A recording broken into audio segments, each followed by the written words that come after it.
The scene cuts to a fox who's completely shaken after hearing shocking news. Deputy Director Ito's has been murdered, and not just anywhere, his body was dumped in a slum area called Passage Village. A police dog calmly confirms the details, which only makes it worse. Naturally, the fox's mind goes straight to his missing son, Jairus. He's panicking, asking if this could be connected, but the answer doesn't bring any relief. Jairus still hasn't been found. Then the conversation takes a darker turn. The police dog hesitates but brings up something important. Before disappearing, Jairus had been obsessed with investigating greed, and the timing is bad. The moment greed returned to the 55th floor after the trial, Jairus vanished. Now, with the deputy director dead too, it's hard not to suspect a connection. Nothing is confirmed, but the implication is heavy. You can almost see the fox putting the pieces together. His expression hardens, and without wasting time, he calls on Director Vega of the Inspectorate and orders an immediate mobilization of both the Mercenary Association and the Mage Association. At this point, it's clear, things are escalating fast, and greed is officially on someone's radar. Then, just like that, the story hard cuts to wholesome chaos on the 99th floor. Sejun is standing there, genuinely shocked because Iona is handing him a carrot, the very prize she won from the harvest competition. She casually says he needs it more than she does, and Sejun, still a bit stunned, accepts it and thanks her. It's a sweet moment, until the system ruins it. The item description pops up, and it's hilariously brutal. Yes, it permanently increases agility by 1, but it also tastes absolutely awful because it was grown by a terrible farmer. The grower's name, Ophelia, a Green Tower farmer, makes Sejun pause. So now we've got Golden Tower farmers, Green Tower farmers. Apparently every tower has its own version of farming chaos. While Sejun is processing that, Papa Rabbit and the little bear are straight up drooling. So Sejun, being Sejun, offers to share. Big mistake. They take one sniff and instantly regret every life choice they've made. The little bear starts spitting like his soul is leaving his body, and Papa Rabbit immediately backpedals, politely insisting that something this precious should obviously be eaten by Sejun alone. Very convincing, not suspicious at all. Sejun calls them out on their faces, but they double down. The little bear even throws in a casual insult about Sejun being weak, which somehow turns into emotional pressure. Then White Rabbit makes it worse by hyping it up as a legendary Harvest Festival reward from the Red Ribbon Kingdom. Now Sejun's trapped. He can't ignore that kind of expectation. So he braces himself and takes a bite. Instant regret. His face drains of color, black smoke literally comes out of his mouth, and he looks like he's about to throw up. But the little bear panics and tells him not to spit it out, so Sejun forces himself to swallow while questioning how a carrot can even be this bitter. Somehow, through sheer willpower and suffering, he finishes it. The system confirms the agility increase, and Sejun briefly glows with power, while clutching his stomach in pain. Totally worth it, right? He mutters that Ophelia clearly has no idea how to farm, while the little bear looks at him like he just witnessed a legend. Sejun, still recovering, says that after eating something that horrible, he desperately wants something tasty. And almost on cue, the altar lights up again. A giant carrot bursts out in dazzling light, and the system announces the next event of the Harvest Festival, the Carrot Eating Contest. Everyone gets ready, and Sejun, still holding his stomach but clearly not backing down, asks if they should head over. So the second contest kicks off properly now, and it's already chaos in the best way. The altar opens up and suddenly there are baskets everywhere. Sejun just stands there, genuinely impressed, like, wow, this isn't a small pile at all. Then the system casually drops the number, 5,000 carrots. At that point, Sejun does the quick math and realizes this is literally all the carrots harvested earlier. He adjusts his hat, stares at the scene, and you can almost hear him thinking, yeah, there's no way this ends normally. And then he looks at the Minotaurs. The Uma King is fired up, confident, already talking big. He's convinced this is their moment to shine, roaring about Minotaur power and mocking Iona for being tiny. Iona, of course, is not having that and snaps back immediately. Theo quietly adds fuel to the fire by asking whether she could even eat all those carrots, which just makes the tension funnier. Meanwhile, the Minotaurs are celebrating in advance like the trophy is already theirs. And then, plot twist, Mama Bear shows up. The entire vibe shifts instantly. The Uma King is confused. Sejun's like, hey, everyone prepared this together, and Little Bear is already celebrating because he knows exactly how this is about to go. When Mama Bear steps in, it's basically over before it starts. Just when you think it can't get more crowded, another presence shows up in a flash of light, Garen. He casually announces he wants to compete too, and Sejun immediately decides this is a great moment to sit down and watch instead of risking his life. Theo fully agrees. Little Bear, on the other hand, is just thrilled because this means unlimited carrots and premium drama. So the three monsters, Uma King, Mama Bear, and Garen, line up at the altar and shout begin, together.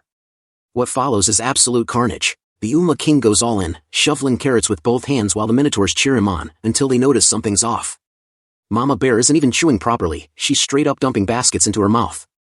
Garen is somehow worse, using his tongue to grab carrots and swallow them instantly like a vacuum cleaner. The Minotaurs slowly realize they are watching a losing battle. The King freezes mid-bite, his throat betrays him, and suddenly the mighty ruler of the 99th floor is coughing, choking, begging for water. Meanwhile, Mama Bear and Garen don't even slow down.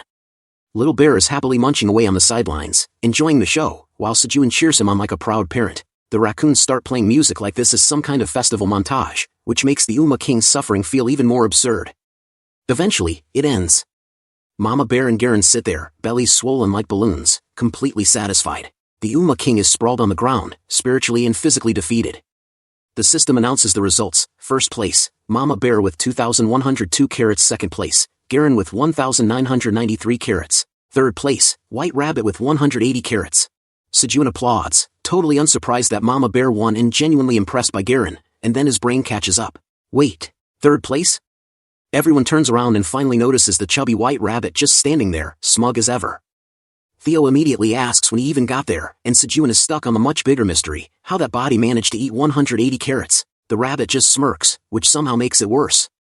The King completely breaks down, realizing he lost to someone he'd been mocking earlier, and Iona takes that moment to proudly remind everyone never to underestimate tiny people again. Then the system announces a special reward for the winner. A glowing golden item appears in Mama Bear's hand. Sejun leans in, excited, expecting something amazing. Mama Bear stares at it, processes it, and her expression slowly turns into pure disgust. Without a word, she tosses it straight at Sejun. Instant panic. Sejun yells, Theo flinches, eyes shut, and Sejun instinctively reaches out. When they finally peek, the object is sitting safely in Sejun's hand, a round, ominous-looking thing radiating an absolutely awful smell. And Sejun, staring at it with genuine concern, can only ask, "What is this?" Subscribe. Comment. The episode opens with the system finally revealing what that horrifying golden ball actually is. Turns out, it's an elixir of agility, a potion made by compressing the essence of 10,000 carats. Which already sounds intense, until the description casually mentions it was a desperate attempt to salvage carrots that failed to grow properly under an incompetent farmer. That part feels oddly personal. It permanently increases agility by 1.5, has a 100-year expiration date, and somehow earned a C++ grade. Not bad on paper. In reality, the smell alone is enough to make everyone question their life choices. The odor spreads instantly. Sejun and the others instinctively step back like someone just opened a forbidden fridge. Theo pinches his nose and makes it very clear he does not want to exist anywhere near that thing. Little Bear quietly agrees. Papa Rabbit edges backward with careful dignity, as if distance might save him from the scent. Sejun, still holding the sticky sphere, looks at Mama Bear and politely asks why she handed this reward to him. Mama Bear does not answer. She simply turns and runs. Full speed, shouting something about an important appointment. It's the fastest exit anyone's ever made after winning first place. Now Sejun's standing there, holding what feels less like a prize and more like a dare. Theo and Little Bear retreat further while advising him, very bravely from a safe distance, to just eat it quickly and make it disappear. Sejun stares at the elixir like it personally offended him. He debates it. He really debates it. But eventually, with the kind of determination only a slightly stubborn farmer can have, he takes a tiny bite. Immediate regret. The taste hits like a direct attack. It's not just bad, it's aggressively bad. The kind of flavor that makes you question whether taste buds are optional. But after the first shock passes, something surprising happens. It's still terrible, but not impossible. Just very, very unpleasant. So he commits. One painful bite at a time, he forces the entire thing down. When he finishes, he even looks a little proud of himself, like someone who survived a food challenge no one asked for. And then the world tilts. Dizziness hits him out of nowhere. His vision fills with strange colors twisting and bending like reality decided to experiment. And just like that, he collapses. Sometime later, he wakes up to worried voices calling for him. When he opens his eyes, the whole group is there: King, White Rabbit, Iona, Theo, Little Bear. Everyone looks relieved. Sejun sits up slowly, head pounding. Theo explains that after he fainted, white foam started coming out of his mouth, which, understandably, didn't help anyone's anxiety. For a moment they genuinely thought that might be it. Papa Rabbit quietly hands Sejun his straw hat back, like restoring order. Sejun takes a moment to assess himself. Surprisingly, he feels good. His stomach is fine. His body feels lighter, energized. The effect seems real. And then he opens his mouth to say that. The smell comes back with full force. Theo reacts instantly, lunging forward to cover Sejun's mouth before the damage spreads. He firmly suggests that Chairman Park keep his mouth closed for a while. Papa Rabbit also shields his nose, visibly suffering, while Sejun processes the fact that he is now apparently a walking biohazard. Theo casually mentions that the next event of the Harvest Festival already started while he was unconscious. Sejun blinks. He missed an entire event? Right on cue, a system message appears announcing the final stage. At the center of the venue, the golden carrot begins to shine, only now it's glowing with an intense blue radiance that draws everyone's attention without a single word needing to be said. The glowing golden carrot at the center of the venue suddenly opens, and from inside it, a small rabbit angel appears. Not in a dramatic, explosive way, just gently, almost peacefully. The angel pulls out an instrument and starts playing this soft, beautiful melody that spreads across the entire space. The whole atmosphere shifts. The noise dies down. People just listen. Both the black rabbit and the white rabbit smile when they see it. White rabbit quietly mentions that she once saw Rabbit Angel in a picture book when she was little. It's a small moment, but it lands softly. Beside her, Black Rabbit glances her way and gets a little shy. She looks especially radiant under the glow of the stage, and he clearly notices. Sejun, caught up in the moment, instinctively opens his mouth to say something impressed. Unfortunately, the second he does, that awful elixir smell tries to rejoin the festival. Theo reacts like a trained emergency responder and immediately seals his mouth shut. Sejun doesn't even get to finish the wow. Off to the side, the raccoons clarify that this isn't a competition anymore, it's a festival meant for everyone to enjoy. Right as they say that, a grand stage forms beneath the golden carrot, almost like the event was waiting for that announcement. The mood shifts again, this time into full celebration. The melody seems to have a strange effect. Even the Uma King feels it. He looks around in confusion, realizing his body is moving on its own to the rhythm. He doesn't seem too upset about it though. If anything, he looks like he's decided that dancing once in a while isn't beneath the Minotaur King. Then Ox 4 calls out to Ox 3 and boldly holds out her hand, asking him to dance. Ox 3 panics immediately, insisting he's not good at it. It doesn't matter. She pulls him onto the stage anyway. He's blushing the entire time. The Uma King just watches, but Sejun and Theo look genuinely surprised at how smoothly that pairing just happened. Somehow Ox 3 secured a dance partner without doing much at all. Life moves fast. The two of them start dancing, and the audience claps along naturally. Seeing that, Sejun grows a little quiet. It's subtle, but Theo notices. Sejun turns to say something, and once again, Theo preemptively covers his mouth before the smell can sabotage the atmosphere. Theo casually guesses he might be feeling a bit left out and decides to help before Sejun can deny it. Without much warning, Theo pushes him toward the stage and tells him to just dance without worrying. Sejun hesitates. He admits he's never danced in his life. The second he speaks, the smell tries to reclaim the spotlight. Theo practically launches himself at Sejun's face to block it again. Once things calm down, Theo softens. He reminds Sejun that he's been working non-stop and should at least enjoy the festival properly. That sincerity hits. Sejun nods, gently sets Theo down, and steps into the crowd. And then he starts dancing. It's not elegant. His movements are chaotic, unpredictable, and completely off rhythm. He strikes poses no one has ever seen before. People freeze mid-clap. Even the Rabbit Angel pauses the music for a second, probably trying to process what just happened. Theo rushes in and grabs Sejun, eyes watering, not just from emotion, but possibly from lingering smell, and sincerely apologizes for encouraging this. He admits he has never witnessed dancing this offbeat. He also gently reminds Sejun about the mouth situation. Sejun looks genuinely shaken by the feedback. Meanwhile, on the other side of the stage, Black Rabbit finally gathers the courage to extend his hand toward White Rabbit. She hesitates at first, her expression softening. There's still weight in her eyes from everything that happened on the 55th floor. She quietly wonders how she can enjoy herself fully after that. Black Rabbit reassures her calmly. He promises they'll return to the Red Ribbon Kingdom and continue searching until it's restored. He doesn't make it dramatic. He just says it with certainty. That steadiness makes her blush, and after wiping away her tears, she takes his hand. The two of them begin to dance together. It doesn't go unnoticed. The crowd seems pleasantly surprised to see another pair form so naturally. Iona watches with a small smile. Then Theo, not wanting to miss out entirely, offers his hand to her as well. She accepts without hesitation, and they join the celebration. Gradually, everyone is dancing together under the soft glow of the stage. Everyone except Sejun. He steps back, quietly observing now. As he looks around, a thought crosses his mind. He wishes Aileen were there. The festival feels full, but something's missing. He realizes she hasn't contacted them at all during the entire Harvest Festival. That's unusual. A slight worry creeps in. The scene shifts. Aileen lies on the ground somewhere far away, completely exhausted. Electricity runs through her body, crackling painfully. Kaiser stands nearby, urgently telling her to stop. She's already failed multiple times. Her dragon heart won't handle much more. But Aileen refuses to quit. Tears stream down her face as she insists on one last attempt. Just once more.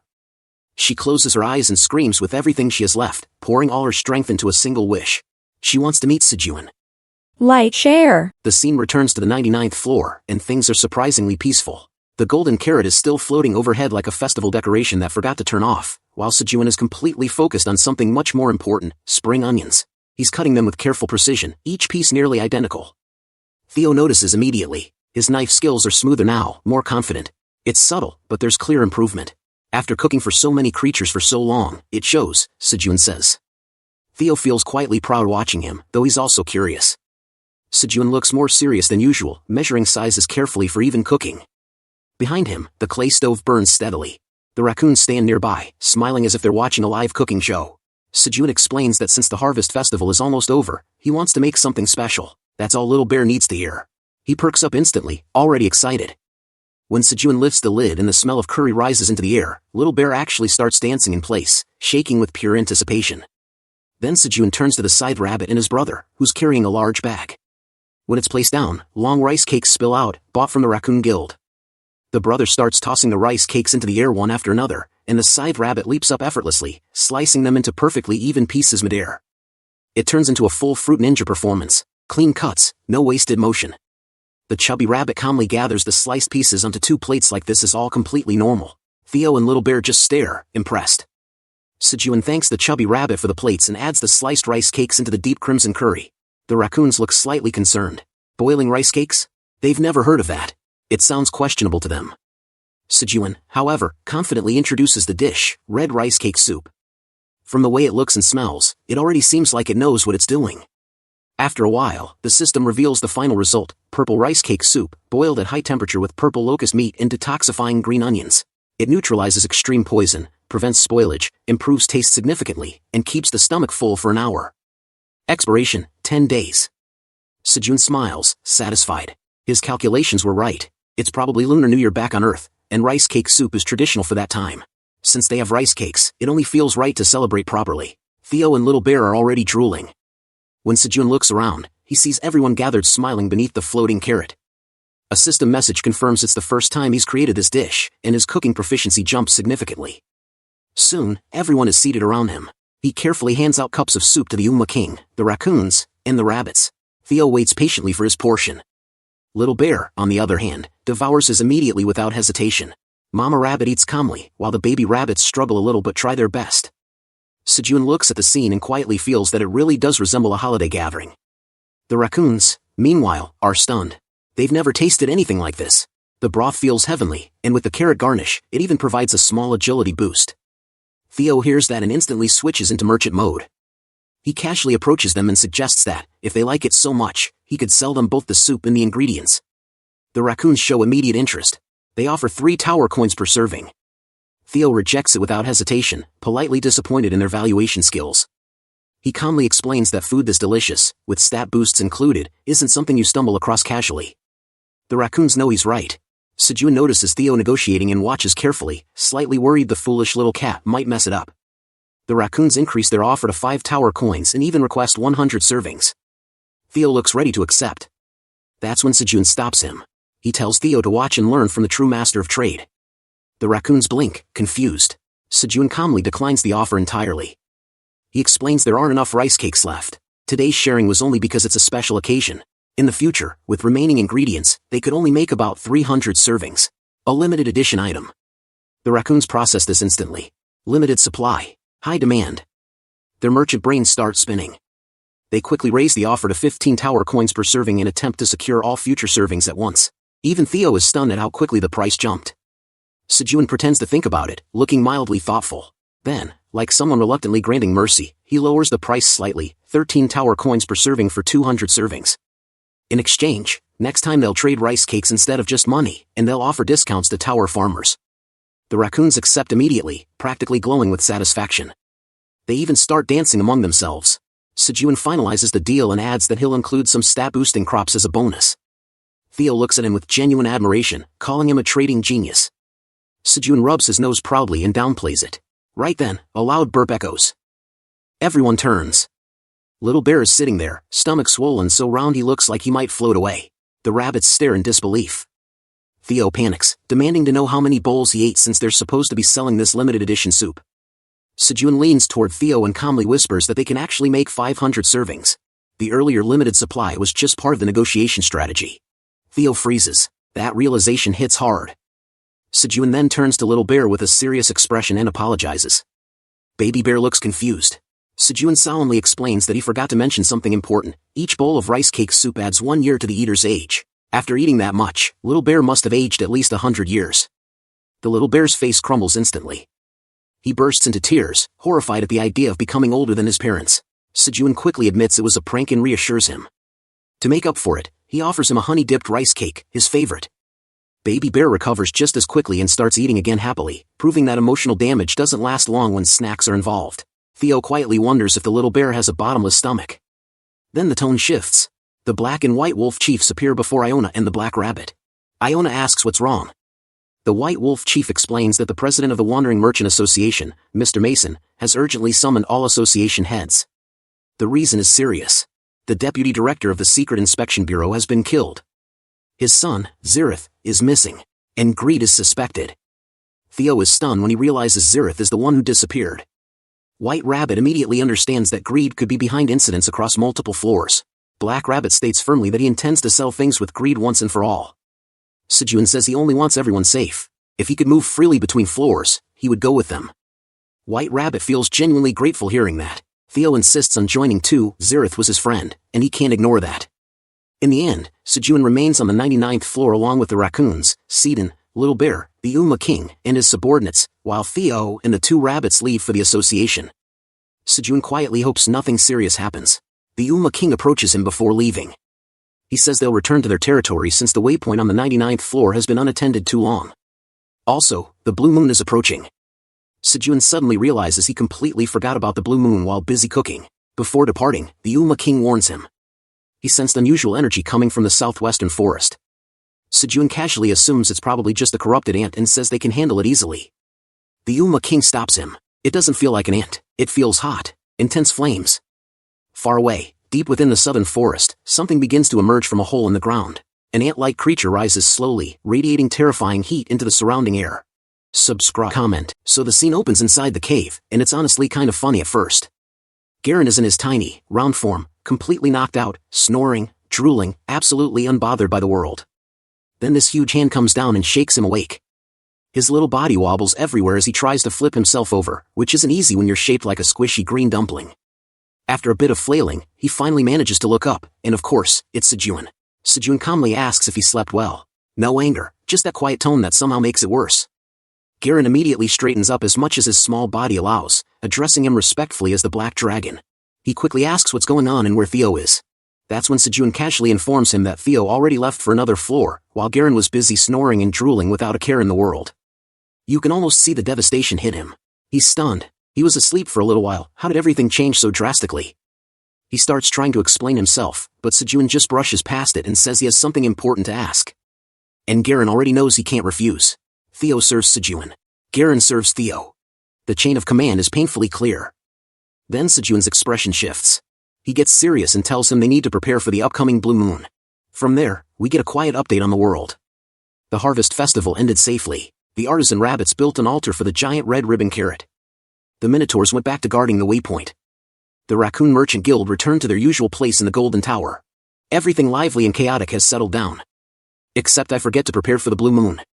Normally, Aileen, her father Anton, and her grandfather Kaiser would help them endure it. Just their presence made things feel manageable.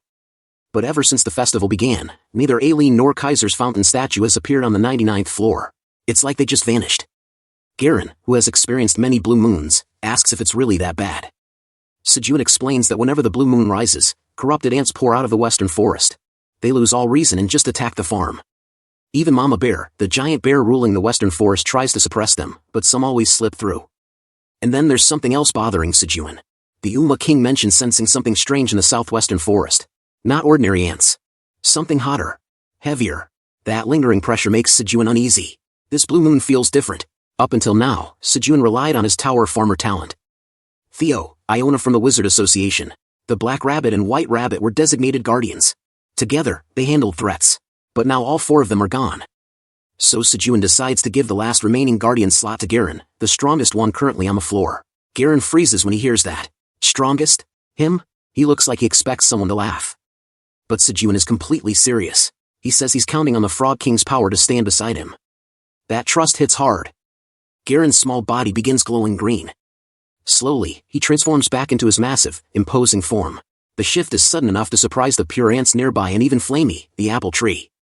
His presence becomes overwhelming, but not in a chaotic way, more like something ancient settling back into its true shape. He remembers how Sejun once protected the swamp and the gem frogs. That kindness wasn't small. So he decides to repay it. He promises to lend all his strength, even if he thinks it might not compare to Sejun's. Sejun looks relieved. Having someone that powerful beside him changes the atmosphere. But before things settle, Flamey speaks up from behind him, clearly worried. She asks what they're going to do about the blue moon. Sejun reassures her. Now they have the Frog King, and she has purification powers as a sacred tree. It should be manageable. Flamey interrupts quietly. For some time now, her roots have been burning underground. The pain has been getting worse. She didn't mention it earlier because she didn't want to burden Sejun. But lately she's been sensing countless creatures moving beneath the soil all at once. That immediately shifts the mood. Sejun realizes this might not just be corrupted ants. Something else could be stirring underground. Even though Flamey admits she won't be much help in direct combat, she still casts the flame of protection on Sejun and asks him to be careful. While he's examining the protective effect, Little Bear walks up and asks what the plan is. Sejun glances at the rabbits and bats nearby and remembers that during the blue moon, some of them lose control and become ferocious. He can't risk them going berserk outside and attacking the farm.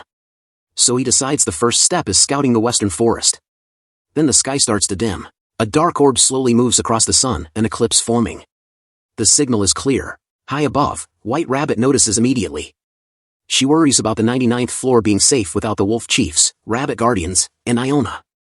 Theo calms her down, confidently saying Chairman Sejun is the strongest among them and will handle it. He genuinely believes that.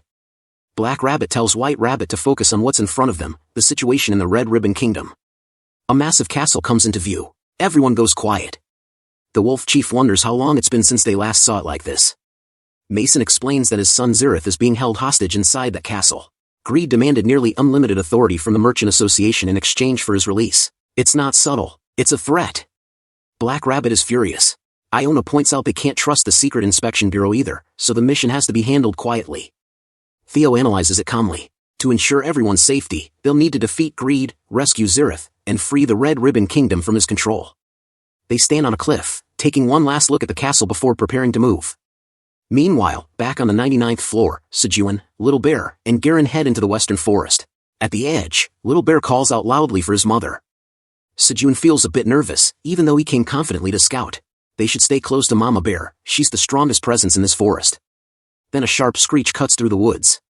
Little Bear instantly recognizes it as his mother's voice and bolts toward the sound. Sejun and Garen try to stop him, but he won't listen. When they reach the clearing, the sight is unsettling. Mama Bear is surrounded by red creatures. At first they look like oversized locusts, but on closer look, they're giant red ants. They swarm her relentlessly. One of them charges up and spits out a fireball. Actual fire ants. Mama Bear avoids fatal damage, but she's getting hurt. Even Garen hasn't seen ants like this before. When Mama Bear notices Little Bear running toward her, she panics and yells at him to stay back. It's too dangerous. But Little Bear doesn't hesitate. He instantly grows back into his giant form. His magical club extends. He leaps into the air, spinning rapidly to build momentum. It's almost absurd how fast he spins, like he's figured out physics on the fly. Then he brings the club down with full force onto one of the ants. The impact sends dust everywhere. When it clears, the ant is completely flattened. Just pancake. Mama Bear stares at him in shock. Little Bear lands, returns to his small form, and says her seriously, no bragging, just a quiet statement that he's strong enough to protect her now. Like, share. So right after Little Bear flattens that first fire ant, there's this brief pause where everyone, Sejun, Garen, Mama Bear, and Little Bear, just stares at the remaining ants. And the ants actually take a small step back. It's almost like they're recalculating. Sejun immediately asks Mama Bear what is going on. She doesn't have an answer. It all just started suddenly. What she does know, though, is that these things are dangerous. And as if to prove her point, more ants start pouring out from the jungle. Not just a few, a steady wave. They begin charging up, preparing to spit fire again. Mama Bear doesn't hesitate. She casually flings one far into the distance and crushes another under her paw. Sejun looks genuinely impressed, and Little Bear can't help smiling a little at how strong his mom is. Mama Bear reassures her cub that she's not afraid of opponents like these, but almost on cue, an ant leaps from behind and nearly catches her off guard.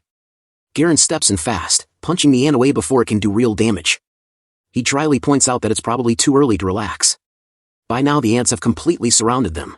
Sejun glances back and realizes they're boxed in from all sides. The tension shifts, they're not just dealing with a handful anymore.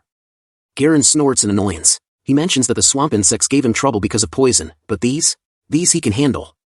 To prove it, he smashes another ant flat. A system message pops up announcing that Guardian Garen defeated a fire ant worker and that Sejun gained 450 EXP, half of what Garen earned. Sejun praises him, impressed. But while he's focused on that, an ant lunges at Sejun from behind. He barely manages to block with his dagger and axe. Sparks fly on impact. He grits his teeth, realizing these ants are much stronger than the locusts they fought before. Still, he figures his agility has improved too. So he counters with a slash that looks solid, except it does absolutely nothing. The blade doesn't penetrate the shell at all. His hand even shakes from the recoil. He mutters in frustration about how hard their shells are. Another ant charges up to spit fire at him. Mama Bear, still crushing ants left and right, calls out a warning. Little Bear shouts in panic. But the fire hits Sejun, and he's fine. He smiles, reminding them he has Flamey's flame of protection. Little Bear doesn't let the ant get away with that. He charges in and smashes it, then keeps pounding it into the ground, furious that it dared attack his dad. Mama Bear continues clearing space with raw strength. After a moment, she looks around and calmly says that at this level, she can probably hold them off on her own. There's a short breather. Sejun exhales. Little Bear looks proud of the flattened ants. Sejun sincerely thanks Mama Bear. Then Little Bear asks the obvious question, where did these things suddenly come from? Sejun watches the ants carefully and points out something important. Unlike the locust swarm before, these ants likely have a nest. That means this isn't random. If they don't find and destroy the nest, this will just keep happening. A little later, a bush trembles suspiciously. Two heads pop out, Sejun and Little Bear, attempting stealth. It's reasonably effective for their size. Behind them, though, Mama Bear and Garen also try sneaking, which is less convincing. Even Little Bear whispers that hiding might not be working very well. Sejun hushes them and points ahead. The fire ants are attacking corrupted ants. The ants are completely burned down. Once the flames settle, the ants approach the charred bodies and start cutting pieces away with their claws. That's when Sejun connects the dots. Their numbers increased because they've been eating the corrupted ants. That would explain why the corrupted ants have been unusually quiet lately. Little Bear immediately suggests smashing them all. Sejun stops him and explains that ants carry food back to their nest. If they follow them, they'll find the source. The eclipse is creeping closer. The air feels heavier. They trail the ants carefully until Sejun spots it, the nest. It's large, and as expected, there are a lot of them. Garen casually comments that they're pushovers anyway. Sejun checks that everyone's ready. They confirm. Then all four charge in together. The ants notice them, but they don't get much reaction time. Mama Bear and Garen crush several immediately. Little Bear moves with surprising precision, smashing heads with his wooden club. Some ants manage to spit fire at Garen. He yelps at the heat. His skin actually burns slightly, which surprises him. Sejun observes that they really do breathe fire. Then he gets an idea. Dark clouds begin forming overhead. Garen looks up, surprised, as Sejun channels magic. Blue smoke curls from his hand as he invests all the stat points he just gained into magic. He calls down rain. It starts pouring. The ants are quickly soaked. Garen opens his mouth wide, gathering a massive amount of water, and blasts it forward like a cannon. The pressure alone drowns and crushes several ants. Another system message appears. Guardian Garen defeated another fire ant worker, and Sejun gains 600 EXP this time.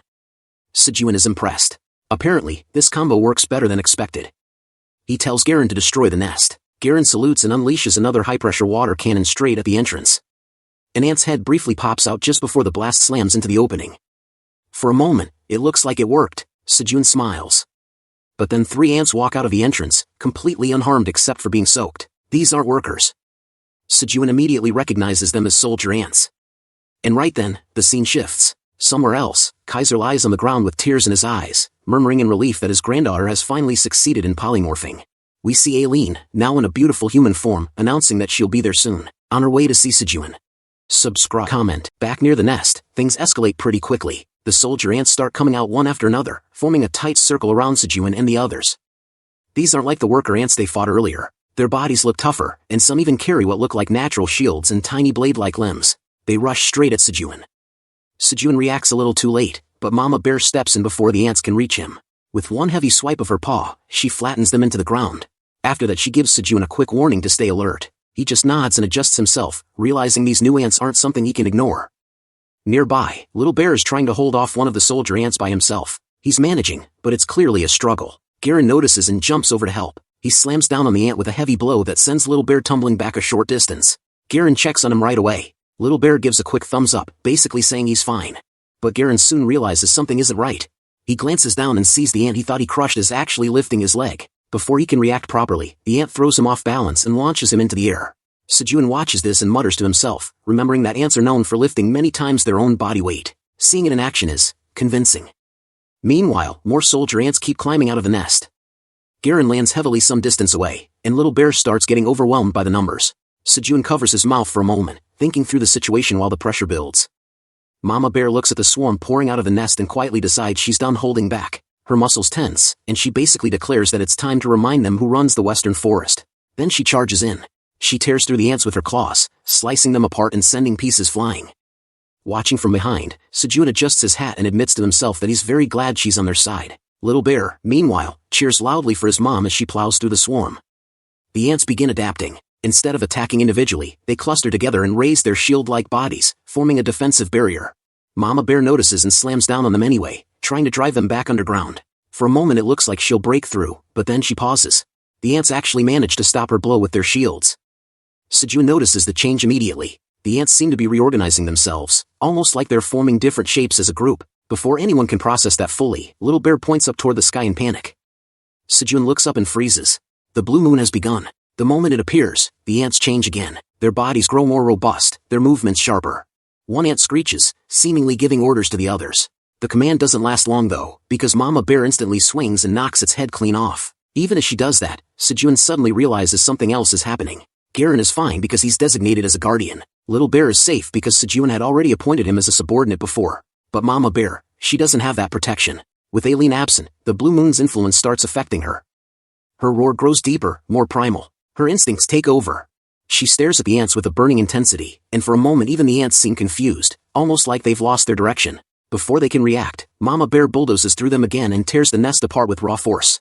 Sejun pats Little Bear's shoulder, impressed at how completely Mama Bear wiped out the nest. For a moment it feels reassuring to have her fighting on their side. Then Mama Bear slowly turns and looks at them. From her perspective, something looks wrong. Beside her cub, she sees what her instincts interpret as some strange creature trying to deceive her child.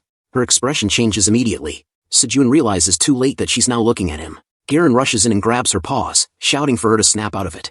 It doesn't work. Mama Bear throws him aside easily. Little Bear calls out to her in confusion, and Sejun quickly gathers blue flames in his hand, preparing to defend himself. Before anything worse happens, something strange occurs. The flame of protection suddenly reacts on its own. Blue fire bursts outward and surrounds Mama Bear. She roars in pain as the flames wrap around her body. Little Bear panics, thinking she's being burned, but Sejun quickly notices something unusual. The flames aren't harming her. Instead, her body is surrounded by blue fire mixed with strange energy. Then Sejun remembers something important. Flamey's flames aren't ordinary fire. They have the ability to purify corrupted energy. So what's happening isn't an attack. The flames are cleansing the blue moon's influence from Mama Bear. Gradually the wild look fades from her eyes. Her breathing slows, and clarity returns. She seems confused for a moment, like she can't quite remember what just happened. Then exhaustion hits her all at once. Her eyes droop, she collapses.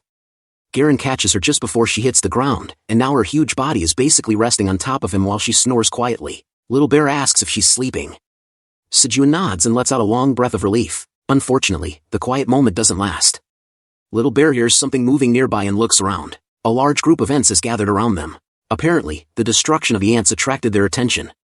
Sejun sighs in disbelief. They managed to deal with the ants, but now the ants are here. Garen, still holding Mama Bear, looks around helplessly. Little Bear grips his wooden club and admits there are just too many. Garen tries to wake Mama Bear by patting her face, but she's completely out. The ants start attacking. Sejun cuts through one of the branches, but the fight quickly wears them down. They're already exhausted from the earlier battle. Sejun's breathing grows heavy. Little Bear struggles to keep up. Garen gets caught as branches wrap around his neck and begin choking him. Sejun tries to help, but another branch coils around his leg and lifts him into the air. The ant swings him down and slams him against the ground hard enough to crack the surface. A system message appears. Indestructible body has activated. Even so, the impact hurts. Sejun lies there, surrounded by faint blue energy while the ant examines him. Nearby, Little Bear is completely bound in branches, calling out desperately for his dad. Garen is still struggling to breathe under the tightening grip.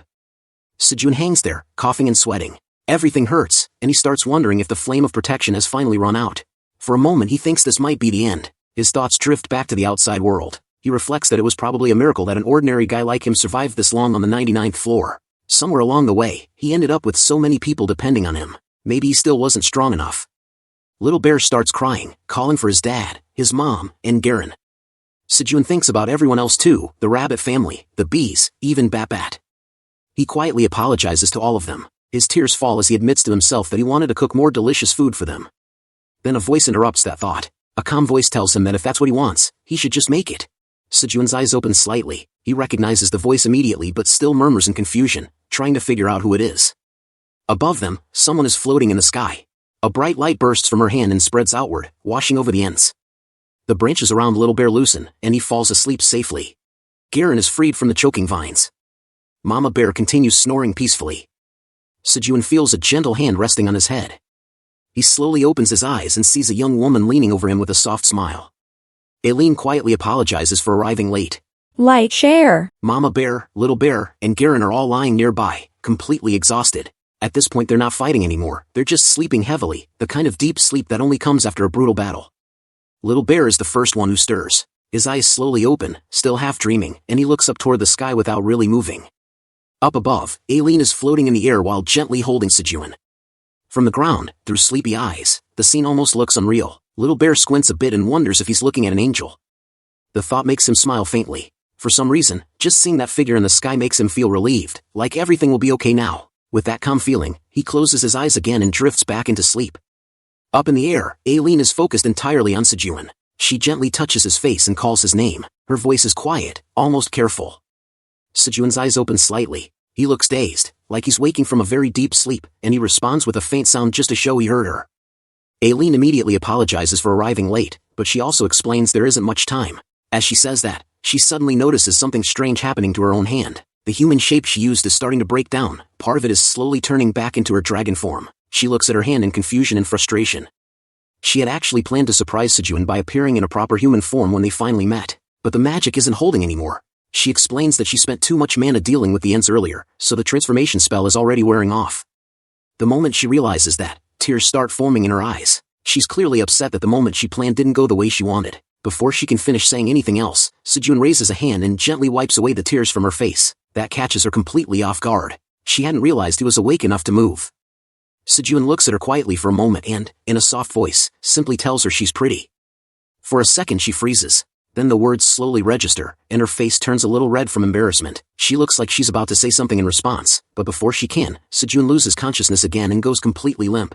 Seeing that, Aileen starts quietly crying again. She apologizes once more, this time explaining that the authority she gave him earlier protected his body from breaking, but it also meant he had to endure all that damage instead of collapsing immediately. A gentle light glows around them as she speaks more softly now, almost reassuring him even though he's unconscious. She tells him that even though their meeting was brief, she was happy to finally see him in person. Then she says they'll meet again soon. After that, she leans down toward him, clearly intending to kiss him, but the panel cuts away before anything is shown. Instead, the scene switches to the blue moon hanging in the sky. Somewhere else, Greed is looking at that same moon from inside a prison room. He's sitting casually with a wine glass in his hand, staring out while slowly drinking. His expression isn't exactly pleased. He notes that the blue moon is coming to an end. According to him, the Red Ribbon Kingdom hasn't been affected by the blue moon's influence thanks to a strong magic barrier surrounding the area. Even so, the labor inside the kingdom continues non-stop. The scene briefly shows rabbits working endlessly while boars stand nearby supervising them. Greed then casually shifts the topic. Earlier he had demanded an answer from someone before the blue moon ended, and now that time is almost up. He turns toward the prisoner in the room and addresses him, the young master of the inspection bureau, ARA'S. From Greed's tone, he's mocking him slightly, suggesting that ARA'S' father doesn't seem very concerned about rescuing him. ARA'S, who is chained and restrained, reacts immediately. He shouts Greed's name in anger, clearly furious, but still completely trapped. Outside Greed's castle, two boar guards are standing watch. One of them yawns loudly, looking extremely bored. He starts complaining that the Red Ribbon Kingdom has been peaceful for years under Greed's rule, so he doesn't understand why they even need to guard the place. The other boar agrees and says he'd much rather just sleep. Right as he says that, a voice quietly responds from somewhere nearby, saying that wish can be granted. The two guards look around in confusion, then they spot Iona standing nearby with her wand already raised. Without much effort, she casts a spell and tells them to fall asleep. A wave of magic spreads out, and the boars immediately feel their energy drain. One of them collapses on the spot. The other manages to shout in panic, asking who's there. Before he can react further, the White Wolf Chief suddenly appears behind him and lands a solid punch straight into his stomach. The boar drops instantly. With the guards down, the White Wolf Chief calmly tells the others it's safe to come out. 3 heads immediately pop out from the bushes, White Rabbit, Black Rabbit, and Theo. They step out and regroup. Theo walks over beside Iona and praises her magic with obvious admiration. Iona smiles modestly at the compliment. White Rabbit then explains that ARA'S is most likely being held in the underground prison of the castle. The Black Wolf points out that they don't know what the security inside the castle looks like, and it's probably tight. The White Wolf chief agrees and says they should proceed carefully. Meanwhile, Black Rabbit quietly tells White Rabbit that he'll protect her no matter what happens. She blushes slightly at that. The group enters the castle and moves through the hallways cautiously, observing their surroundings. White Rabbit looks around with growing emotion. Tears start forming as she realizes something. This place looks exactly like the castle she saw when she was young. The layout and structure are the same, but the warm feeling she remembers from back then is completely gone. Black Rabbit watches her quietly, noticing the sadness in her expression. At that moment Theo suddenly stops walking. Something about the atmosphere feels wrong to him. Iona gestures for everyone to stay quiet. The White Wolf chief comments that for a place bold enough to kidnap the son of the Wandering Merchant Association's chairman, the security feels surprisingly sloppy. Iona agrees that something doesn't add up. Knowing Greed's personality, she finds it hard to believe he would leave things this unguarded.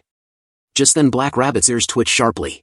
A spear suddenly shoots toward them from the corridor. The White Wolf chief barely has time to react, but Black Rabbit jumps forward and blocks the attack with his hammer.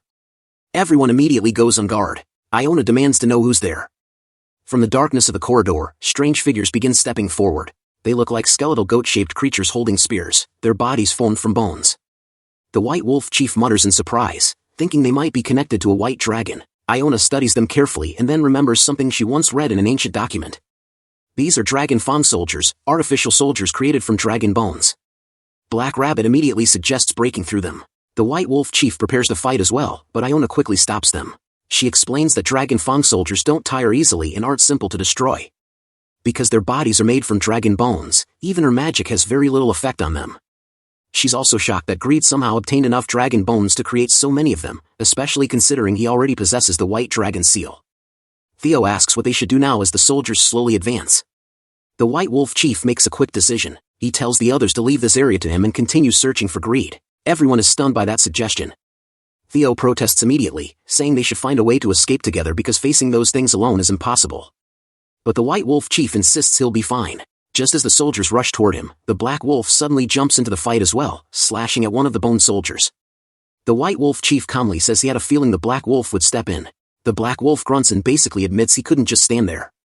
Black Rabbit tries to stay and fight too, but the Black Wolf shoves him away, sending him flying back toward White Rabbit. He tells Black Rabbit to go instead, reminding him that he has someone else he needs to protect. Iona agrees and urges everyone to find another route. The situation is clearly more dangerous than expected. The only real option now is to reach Greed as quickly as possible. They climb onto another wolf and ride deeper into the castle while Theo shouts back, asking the two wolves not to get hurt. One of the wolves calls out to the chief as well, telling him to stay safe. The White Wolf chief laughs quietly at the situation, mentioning how ironic it is. There was a time when he worked under Greed, and now it looks like he might die fighting here. The Black Wolf immediately rejects that idea, saying no one decided he was dying yet. The two wolves then turn back toward the approaching Dragon Fang soldiers and prepare to hold them off. Meanwhile, the rest of the group locates the room where Greed is staying. They blast the door open using a fire spell and step inside, ready for a fight, shouting Greed's name. Greed is still sitting inside, looking at the painting calmly. He hears the door burst open and casually says knock. Then he slowly turns his head and remarks that it's polite to knock before entering someone's room. At that moment he notices a massive fireball flying straight toward him. From the doorway, Iona calmly asks if that was enough knocking.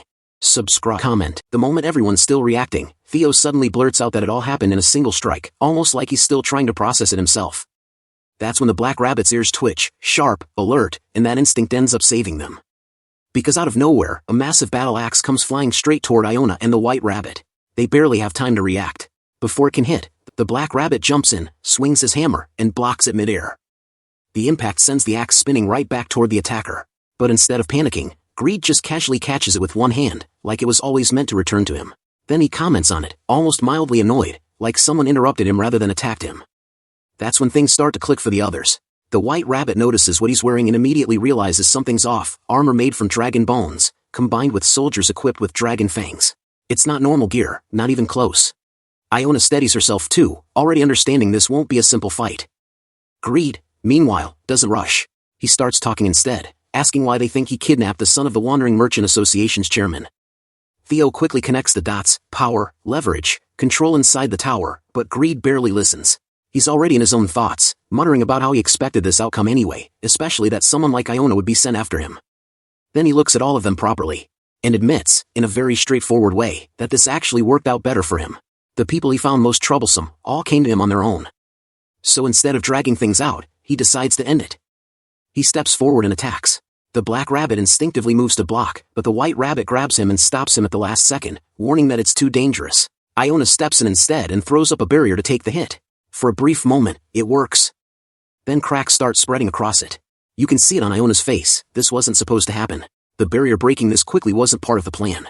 Before things get worse, Theo rushes in, grabs her, and pulls her out of the way just in time. Behind them, the white rabbit can't hide her shock anymore. A barrier like that shouldn't fail so easily. The wolf forces himself to speak. He recognizes it. That weapon Greed is using, it's not just strong, it's a relic. One of the Black Tower's top-tier weapons. Guillotine. Something that belongs to the long-lost Silver Wolf tribe. That explains a lot, and also makes things worse. Iona questions how Greed even got his hands on something like that, but Theo cuts in, basically saying it doesn't matter right now, they need to focus on surviving first. And Greed, he's just standing there, enjoying it.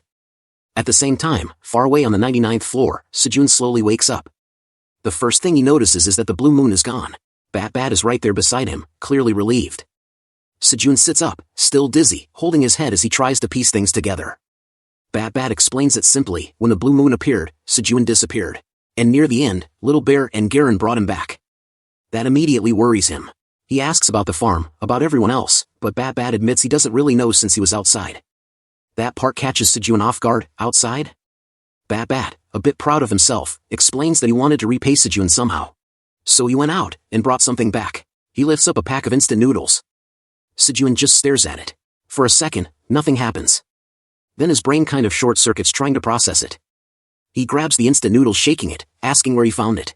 Bat panics, thinking he did something wrong, and hurriedly explains that he saw other humans eating it outside and thought Sejun would like it too. And that's when Sejun completely flips, just not in the way Bat expected. Instead of getting angry, he gets emotional. He thanks him, very sincerely. Then immediately jumps to the bigger question, if Bat can go outside, can he take him along too? Bat gently shuts that down. It's an ability only he has. He can bring things back, but only what he can carry. That still leaves Sejun impressed. It also explains something he remembers. Bat's original master, Scarum, probably got all those strange outside items the same way. But Sejun doesn't dwell on that for long.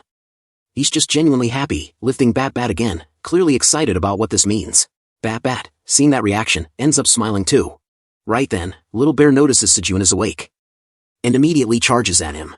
Before Sejun can react, he gets hit with a full-force hug that nearly crushes him. Bat gets knocked away in the process, and a system message activates an unbreakable body just to keep Sejun intact. Even then, he's clearly in pain. Little Bear doesn't notice at first, he's just relieved, saying how worried he was. Sejun, barely holding himself together, asks him to let go, which he eventually does. Then Little Bear starts explaining what happened. Apparently, they were surrounded by ants during the blue moon, and then an angel appeared and saved them. Sejun pauses at that. He tries to remember, and something fake comes back, a beautiful figure, maybe an angel, but it's blurry, like a dream he can't fully recall. Before he can think too deeply about it, Garen walks in and greets him, clearly relieved he's okay. Then he presents something he found during the blue moon, some colorful beans from a fire ant nest. Sejun picks one up, curious. Little Bear admits they look tasty, but he held himself back from eating them. Sejun laughs a little at that, patting both of them, genuinely grateful to have them around. Then he mentions that if Aileen were here, she'd probably know what these beans are. Right on cue, a system message appears. Aileen answers. Sejun is surprised, immediately asking where she's been and how she's doing. Meanwhile, Aileen realizes something important. He doesn't remember anything from the blue moon, including that moment with her. That thought alone is enough to make her flustered. She snaps at him, calling him an idiot, completely out of nowhere from his perspective. Sejun just stands there, confused, trying to figure out what he did wrong. On her side, she's frustrated for a completely different reason. She worked hard to polymorph, and now she can't even do it again for a while. Sejun, unaware of all that, just says he's glad she's safe. Then thanks her, assuming she protected them again. That softens her instantly. Bat hands Sejun his straw hat, and Sejun casually says he'll make it up to everyone by cooking a lot of good food. That's when another system message appears. A quest. Make the most delicious food using crops infused with the blue moon's energy, for the tower administrator. No reward. Failure means death. Sejun just stares at it, clearly not expecting things to escalate like that. He jokes about it for a second, but then his thoughts shift back to something more immediate, Theo and the others. He wonders if they're safe. Back at Greed's castle, things are still rough. The wolf is down, barely conscious. Theo tries to wake him while the white rabbit heals him. Iona looks exhausted, realizing just how bad the situation is. Armor that nullifies magic, a weapon that cuts through mana. It's a terrible combination. Greed, on the other hand, seems satisfied. He explains that he prepared for this carefully. Then, almost casually, he turns to the White Rabbit and proposes to her, saying they should rebuild the Red Ribbon Kingdom together. She doesn't even entertain the idea, just looks at him coldly while continuing to heal the wolf. That's when a loud voice cuts through everything. Someone calling him out. Greed turns, and immediately gets hit by the Black Rabbit's hammer. He blocks it, but this time he actually has to brace himself. The Black Rabbit doesn't stop there. He keeps attacking, pushing Greed back step by step, openly rejecting the idea of him marrying the princess. The attacks are fast, heavy, and relentless enough that even Greed starts to take notice. For the first time, he actually asks who this is. The Black Rabbit answers in the most straightforward way possible, declaring himself, and then stating his role without hesitation. The princess's knight.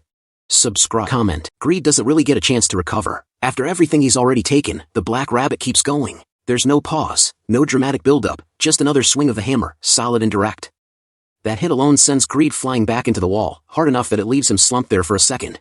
And even then, the Black Rabbit doesn't stop. He closes the distance again and continues the attack, striking over and over, not wildly, but with clear intent, like he's making sure Greed doesn't get back up this time. From the side, the White Rabbit just watches, a bit caught off guard by how far he's going for her. There's a quiet shift in her expression, somewhere between surprise and something softer, but she doesn't interrupt. Meanwhile, Greed is no longer in control of the situation. At first, he tries to hold onto his pride, forcing out a threat through clenched teeth, but that doesn't last long. The moment he realizes the hits aren't stopping, his tone changes completely. He starts trying to stall, then quickly shifts into outright begging. The Black Rabbit doesn't respond. He just keeps attacking until there's nothing left to prove. Eventually, he slows down and steps back, taking a breath. By that point, Greed is barely holding himself up. His dragon bone armor, the thing that made him so hard to deal with earlier, is now completely wrecked, cracked, and broken beyond use. He's sitting there, no longer looking like someone in control of anything. That's when Iona steps forward. Her decision has clearly changed. Before, she intended to end things quickly. Now, watching everything that just happened, she chooses the opposite.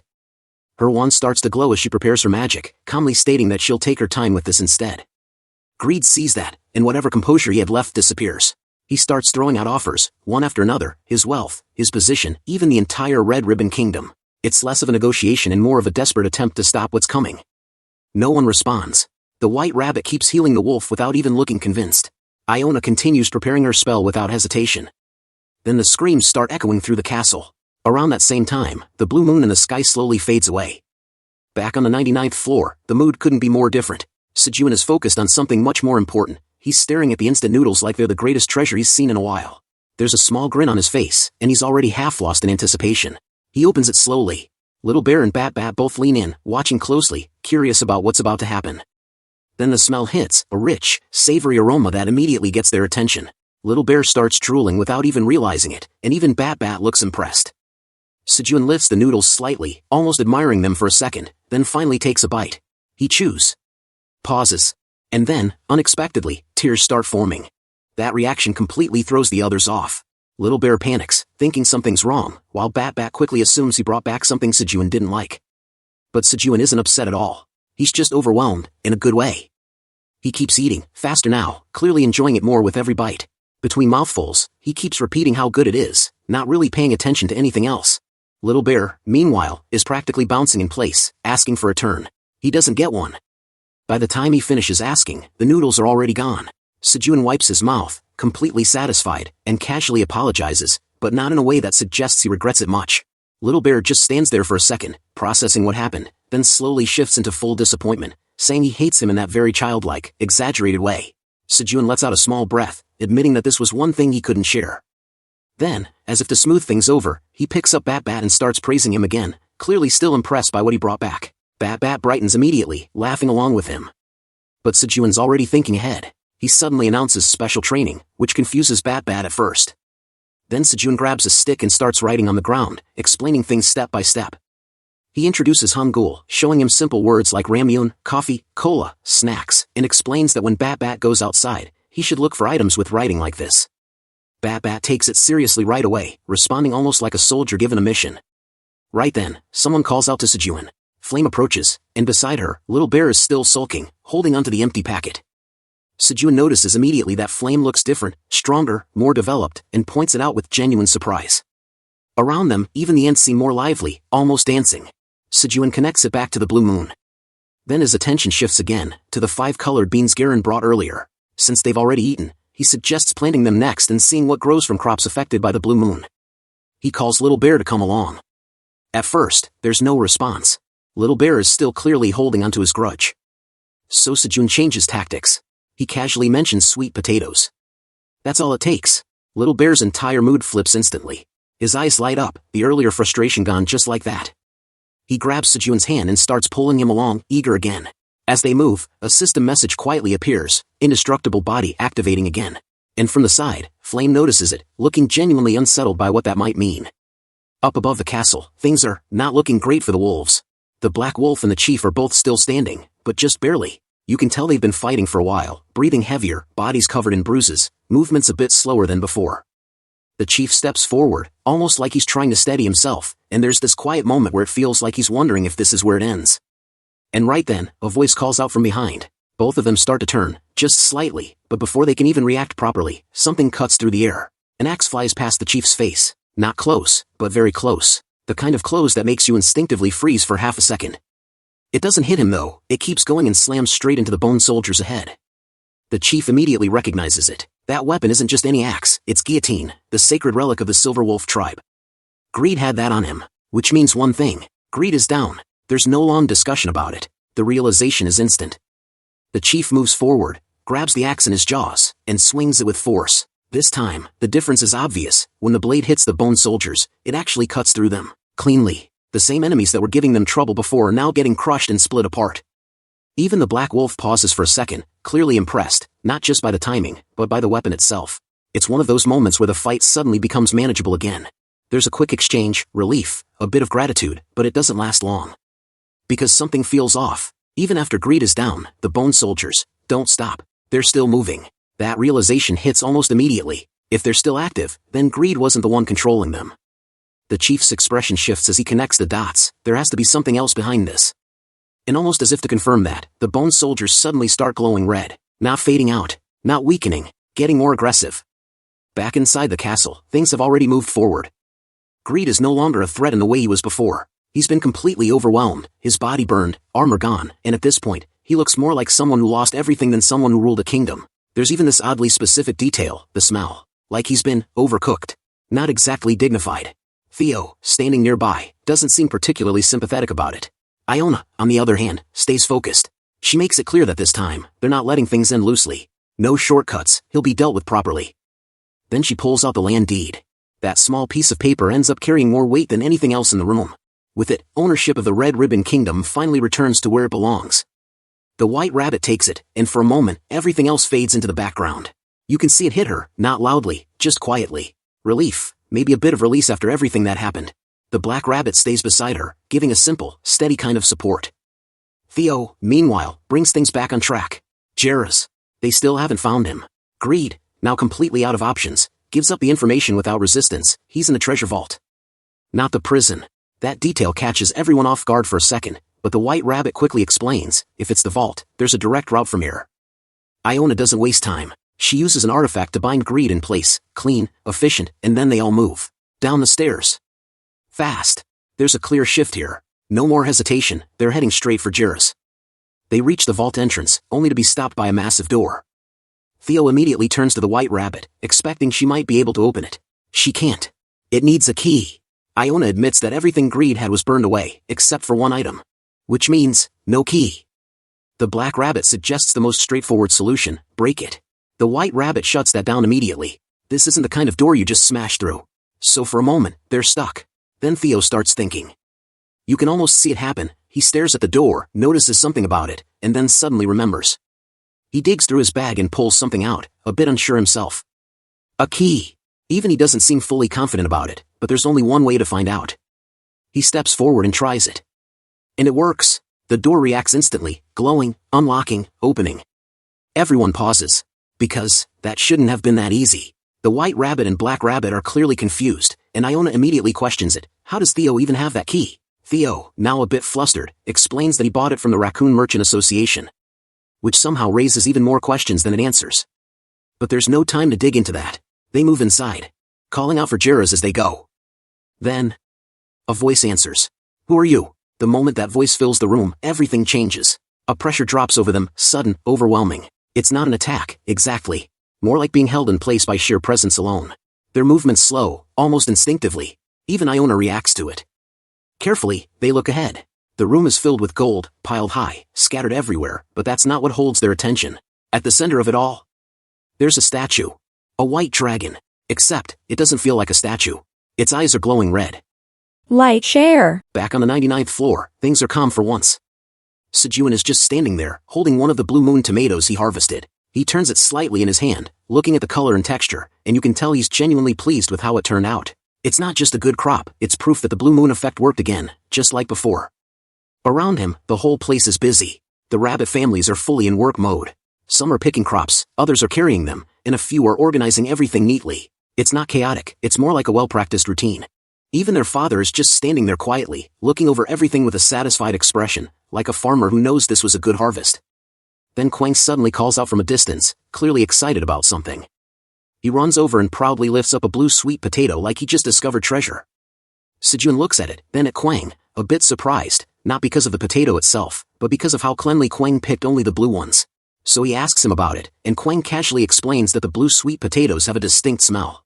Nothing complicated, he just followed his nose. Sejun pauses for a second, then nods, realizing how useful that actually is. If Kwon can detect them by smell, then even underground crops won't be hard to find anymore. He pats Kwon's head, clearly impressed, and Kwon just laughs, enjoying the praise. Right after that, system messages start popping up one after another. First, it notes that Sejun harvested 200 blue moon-infused crops in a single day, which boosts his job experience significantly. Sejun reacts with a bit of surprise. It's a bigger jump than he expected. Then comes the bigger one. His job experience is now full, and he levels up to Tower Farmer, B. As that happens, there's a visible reaction. His body starts glowing slightly, like the system is actively reinforcing him. Sejun immediately notices and doesn't even try to hide how happy he is. He just celebrates it out loud. Kwon, watching from the side, just kind of observes him, probably thinking, okay, yeah, he's fine. But Sejun doesn't even get time to settle, because more system messages follow right after.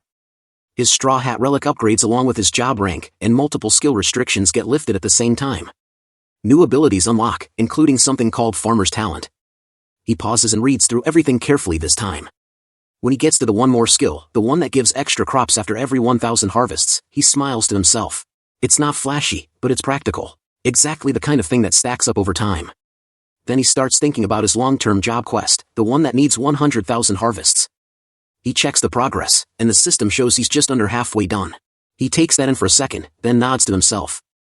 No frustration, just acceptance, and a bit of motivation. He quietly decides to keep going. Kwon notices his energy shift and comments on it. And Sejun responds in a more thoughtful tone this time. He's realized something important, that he needs to become stronger himself, not just rely on everything else around him. And his way of doing that? Eating better crops. It's such a Sejun solution that Kwon immediately gets hyped along with him. At the same time, things are very different back at the Red Ribbon Kingdom. The group is still inside the treasure vault, but now the white dragon statue has fully made its presence known. It speaks again, more directly this time, and just from that voice alone, a heavy pressure fills the entire space. It's not subtle, everyone feels it immediately. Their bodies react before their minds do. They can't stand properly, their movements slow down, and even breathing becomes heavier. Iona manages to speak through it, recognizing that this isn't normal, it's dragon energy, and it's on a completely different level. Black Rabbit tries to push against it. Even with the pressure weighing him down, he forces himself upright and declares who he is. It's not loud for effect, it's more like he refuses to stay down in front of this thing. That seems to irritate the dragon. For the first time, it speaks through the statue's mouth instead of just projecting its voice. It introduces itself properly, White Dragon Kelly and Marmeef, and makes it clear it doesn't appreciate being addressed so casually, especially by someone it considers beneath it. Iona reacts immediately. She throws up a barrier around everyone, and it's just in time, because the pressure spikes even further. You can actually see the barrier starting to strain under it. She doesn't hesitate, she tells everyone to run while she holds it. But before they can move, the dragon raises a claw slightly and just says one word. Stop. The barrier shatters instantly. No build-up, no resistance, it just breaks. And now the full force of that pressure hits them directly. Everyone feels it. Their bodies lock up, pain kicks in, and even Iona struggles to stay upright. The dragon mutters to itself, annoyed that greed failed to handle things, and then prepares to deal with it personally. It gathers energy in its mouth, slow but steady, building up into a visible vortex. Everyone sees it coming, but no one can move. Black Rabbit's body won't respond, even though he's trying. White Rabbit's mind goes blank for a moment under the pressure. And then, right before the attack hits, she shouts, It's not a command, more like a desperate refusal. Her ribbon reacts instantly. It glows, then moves on its own, rising up and intercepting the incoming breath attack. Instead of clashing head-on, it wraps around the vortex and disrupts it, canceling it out completely. The dragon actually pauses at that. It didn't expect that, especially not from something it considers insignificant. At the same time, White Rabbit starts to change. She lifts slightly off the ground, glowing faintly, her presence stabilizing even under the pressure. The others notice immediately. Black Rabbit calls out to her, not sure what's happening. She brings out the landowner's contract, holding it firmly now. Her voice is steady this time. She declares that this place is their home, the Red Ribbon Kingdom, and she's not letting anyone take it again.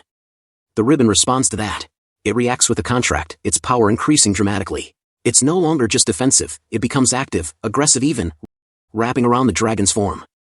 Iona sees what's happening and immediately understands. She explains it out loud. The Rabbit Royal Red Ribbon, one of the Black Tower's top relics, has awakened its true power by reacting with the landowner's deed. And then, almost without realizing it, she gets emotional. She remembers carrying White Rabbit when she was younger, running away together. And now, seeing her like this, standing firm, protecting her kingdom, it hits her. White Rabbit doesn't slow down. She calls out the dragon by name and declares that she's banishing him from this floor. The ribbon tightens further, fully binding the dragon now. For the first time, it actually panics. It tries to resist, to stop it, but it's already too late. Its body starts to distort, then disappears completely as it gets forcibly teleported away.